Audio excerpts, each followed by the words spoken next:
Hello, I'm Trayshawn Wood. This is video 3 for my sources. So the first source is physical exercise and major depression, reducing the mortality gap while improving clinical outcomes. So pretty much the author of this was Martino Murray, and he was classified to speak on this source because he's been a researcher in the Department of Psychiatrics since 2012. And pretty much a summary of this source is that any amount of exercise, whether vigorously, intense, or not, can be beneficial for more than just our physical being. They came to this conclusion through collections of data through some other sources, like they took data from like other studies as well, and it also showed improvements towards handling depression in individuals who exercise. And a quote from this was, "Physical exercise represents an underutilized intervention that may uniquely address both concerns at the same time." Moving on to the next source, we have associated with exercise and community access for individuals with stroke. And the author of this was James Rimmer. And pretty much what made Mr. Rimmer, or shall I say Dr. Rimmer, classified to speak on this is that he's currently the professor and director of the University of Alabama at Birmingham's Health Professions. To summarize the source, there was a survey for individuals who had a unilateral stroke and what was their barriers to physical activity. Pretty much, they came to the conclusions through a survey, and pretty much it was just a self-report survey of what you felt held you back from working out, and pretty much it was quoted that actually the most common barrier, ranked number 1, was the cost of the program, and at 61% of the sample, and right behind it at 57% was actually lack of awareness of a fitness center even in the area. And then moving on to our next source, we have how does exercise improve implicit emotion regulation ability? Preliminary evidence of mind-body exercise intervention combined with aerobic jogging and mindfulness-based yoga. Pretty much the author of this was Ruo Fan Fu. Pretty much this took place in China. And pretty much Ruo Fan Fu can speak on this because of their masters in public health. So pretty much dealing with human emotions and how pretty much how they would think of themselves.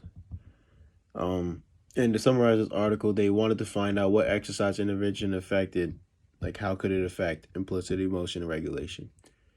And they came to their conclusion after doing an 8-week intervention to test the individuals to find improvements in implicit emotion regulation, mindfulness, and aerobic fitness. So pretty much on both aspects of our body and mind. And one of the quotes from this was, although improved mindfulness cannot predict improvement of implicit emotion regulation directly, exercise involved mindfulness practice might amplify the effectiveness of simple aerobic exercise to improve emotional regulation, which indicated considerable advantages of a mixed exercise intervention. And then our final source, we have awareness of physical activity in healthy middle-aged adults, a cross-sectional study of associations with socio-demographic, biological, behavioral, and psychological factors. The author of this was Job Godino, and he's able to speak on this due to his PhD in epidemiology, and also his work also in the Institute of Metabolic Science.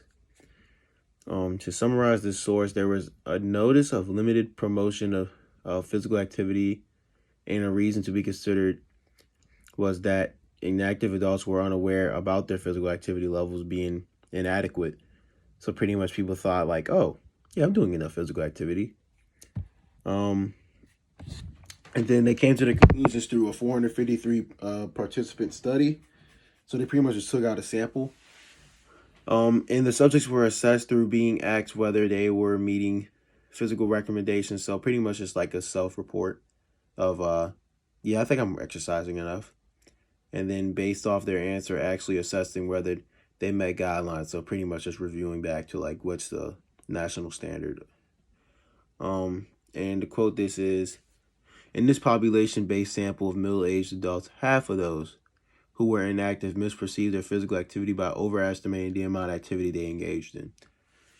Which is, I can see it being pretty possible, because I'm sure we've all been there where we're like, yeah, I think I do enough. Like, not even just in exercise, but in anything.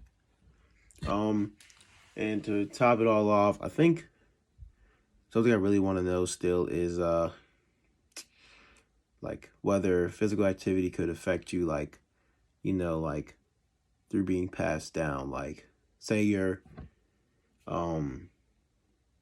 parents were heavy set, but what does that really mean that you will be, you know? Or you could, or even like, I'm still interested in like if we really are, like, what is the minimum amount that we feel like is really best for us? Like, I know there's guidelines for it, but could it be smaller, or does the minimum need to grow? But yeah, thank you for listening.